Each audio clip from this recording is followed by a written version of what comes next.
ಮಹಾತಂದೆ, ನನ್ನ ಅಣ್ಣನೇ ಏಕೆ ಇಷ್ಟು ಕಷ್ಟವನ್ನು ಕೊಡುತ್ತೀಯ? ನನ್ನ ಅಣ್ಣ ಹಿರಿಯಣ್ಣ ಮನೆ ಬಿಟ್ಟೇ ಹೋದ.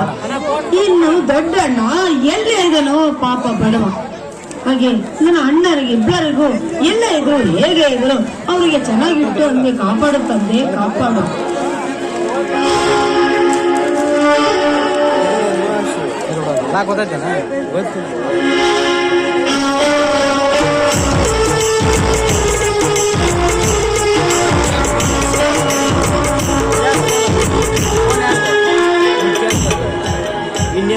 ಪವಿತ್ರ, ಪೂಜೆ ಆಯ್ತೇನಮ್ಮ?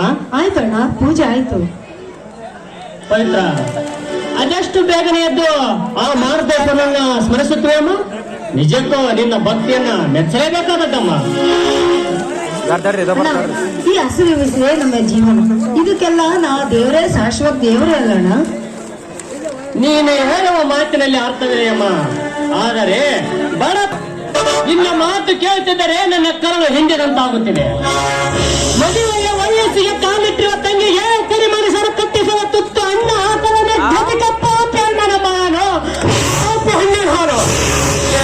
ಕೊಳವಿಗೆ ಮಾಂಗಲ್ಯ ಬದಲು ಹಗ್ಗ ಸಿಕ್ಕರೆ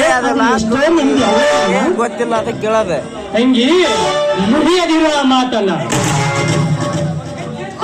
ಎಷ್ಟೇ ಕಷ್ಟ ಬಂದರೂ ಎದುರಿಸಿ ಮದುವೆ ಮಾಡುವ ಭಾರ ನನ್ನನ್ನೇ ಕೂಡಿಲ್ಲ. ಇದ್ದೊಬ್ಬ ತಮ್ಮನಂತೂ ಮನೆ ಬಿಟ್ಟು ಹೋದ.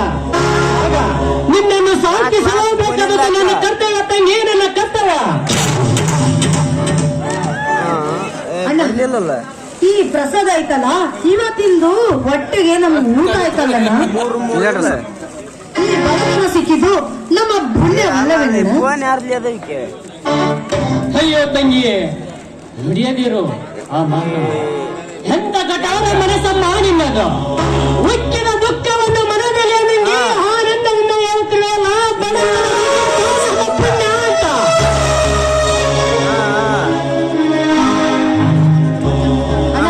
ಪಾಲಿಗೆ ಬಂದಿದ್ದು ಪಂಚಾಮೃತ. ನಾವು ಏನೇ ಬಂದ್ರು ಅನುಭವಿಸಲೇಬೇಕು ಅಣ್ಣ. ಅಯ್ಯೋ, ಯಾವ ಪಾಪಕ್ಕಾಗಿ ನನ್ನ ತಂಗಿಯನ್ನ ಬಡತನವೆಂಬ ನರಕಕ್ಕೆ ನೂಕಿದೆ. ಚಿಕ್ಕದಾದರೂ ಮನಸ್ಸು ಬಹಳ ದೊಡ್ಡದಮ್ಮ, ಬಹಳ ತಂಗಿ. ಒತ್ತಾಯಿತು ನಾನು ಅಮಾಲೆಯನ್ನು ಮಾಡಿ ಕೂಲಿಯನ್ನು ತೆಗೆದುಕೊಂಡು ಮನೆಗೆ ಬರುತ್ತೇನಮ್ಮ. ನೀನು ಮನೆಗೆ ನಡೆಯಮ್ಮ. ಅಣ್ಣ, ನಾನು ನಿನ್ನ ಜೊತೆ ಬರ್ತೀನಿ. ನನಗೆ ಯಾವ್ದಾನ ಒಂದು ಕೆಲಸ ಇದ್ರೆ ಕೊಡೋಣ. ನಿಂಗೆ ಬೇಡ, ನೀನು ದುಡಿಯೋದು ನನ್ನಿಲ್ಲ ಸಹಿಸವಾಗದು. ನೀನು ಚಿಕ್ಕವಳಿರುವಿರಿ, ಮನೆಯಲ್ಲೇ ರಾಮ, ನಾನೇ ಹೋಗಿ ಬರುತ್ತೇನೆ. ಆಯ್ತಣ್ಣ, ನಿನ್ನ ಮನಸ್ಸು ನಾನು ಯಾವತ್ತಿಗೂ ನಿಲ್ಲಿಸಲಾರೆ ಅಣ್ಣ.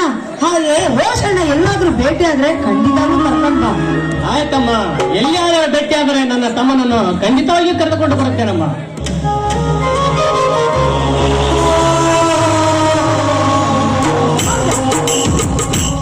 ನೋಡ್ದ ತಂದೆ, ಈತ ಬಡವರಿಗೆ ಏಕಿಂತ ಕಷ್ಟ ಕೊಟ್ಟೆ ತಂದೆ. ನನಗೆ ಪರಿಹಾರ ಕೊಡಬೇಕು ತಂದೆ, ಕೊಡಬೇಕು.